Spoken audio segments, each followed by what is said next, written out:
Magandang umaga, narito ang 3-day weather forecast.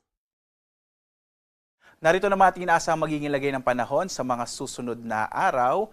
Dito po sa Luzon, magpapatuloy nga yung hanging amihan hanggang araw ng Martes. Posible pa rin makaranas ng mga isolated light rains sa malaking bahagi ng Luzon. I-enjoy na po natin itong malamig na temperatura, lalo't inaasahan nga natin sa paparating na linggo ay mababawasan na yung epekto ng amihan at makakaranas na po tayo ng mas mainit na panahon. Sa Metro Manila, agwat ang temperatura in the coming days, 21 to 31 degrees Celsius. Sa Baguio, nasa 13 to 23 degrees Celsius, habang sa Legazpi ay mula 24 to 32 degrees Celsius.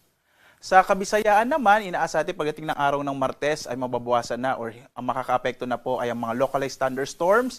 Sa Metro Cebu, agwat ang temperatura ay 24 to 31 degrees Celsius. Sa Iloilo, 23 to 31 degrees Celsius, habang sa Tacloban, nasa 23 to 32 degrees Celsius.